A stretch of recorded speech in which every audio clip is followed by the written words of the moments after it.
All right, Adam, thank you. Now to the latest on the coronavirus on this Friday and the spike in reported cases here in Florida. The Department of Health reported more than 1,200 new cases on Thursday. That's the most in a single day since April 23rd. Now look at your screens. That dotted black line is the 14-day average. If you look toward the end, you can see a slight uptick. That line's really important because that's what state leaders use to decide what can reopen in Florida. Now, the state is still going ahead with its plans right now. This week, we entered what the governor is calling full phase 1, but one data site says we are still ahead of those numbers. What does that mean? 10 Tampa Bay's Ryan Bass is breaking down more of those numbers this morning. This is COVIDExitStrategy.com, and they're tracking each state's progress in cases, testing, and hospital bed space. They're showing only one state in the green, meaning they've met the criteria to enter phase 1 of 3, and that's New Mexico. 17 red states have not met the criteria. We in Florida are here in the yellow, meaning we're moving towards the phase 1 criteria, even though the governor has pushed us into it already. And they're using the data straight from the state's dashboard that we share with you every single day. So let's take a look at our moving 14-day average of positive cases.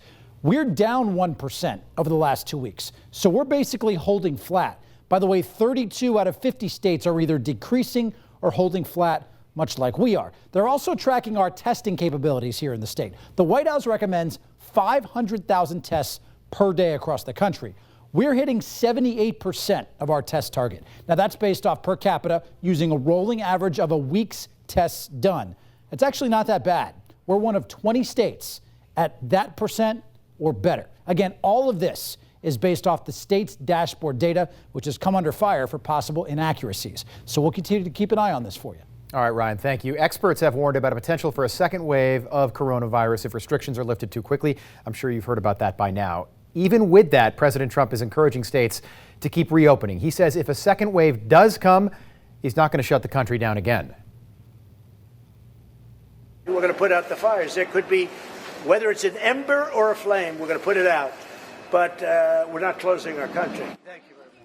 A new poll from the Associated Press and the Center for Public Affairs Research shows most Americans are concerned about a possible second wave. 83% of those surveyed said they're at least somewhat concerned that lifting restrictions will lead to additional infections. 54% said they are very or extremely concerned about a possible spike in cases. But the president says reopening will give the struggling economy a much-needed boost.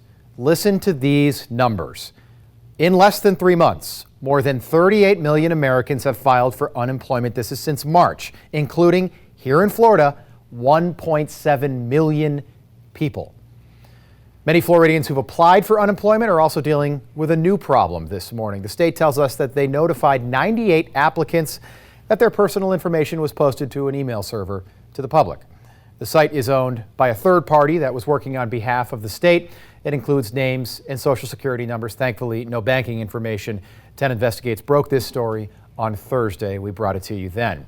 The DEE tells us it's offering free identity protection services to those 98 people affected by the breach. 10 Investigates has been asking a lot of questions, including how this was found and what's being done to ensure that it does not happen again. Of course, we'll keep you updated.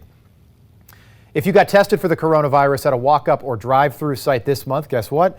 You might have to get tested again. That's because more than 700 tests were damaged. The Florida Department of Emergency Management says it happened while they were being transferred from state-supported testing sites. This is not something those people want to hear. Some sites in Sarasota were on the list, like the Sarasota County Drive-Through Testing Center at the University Town Center, which had 27 damaged tests. The state says it has contacted all 1,700 people that have to be retested.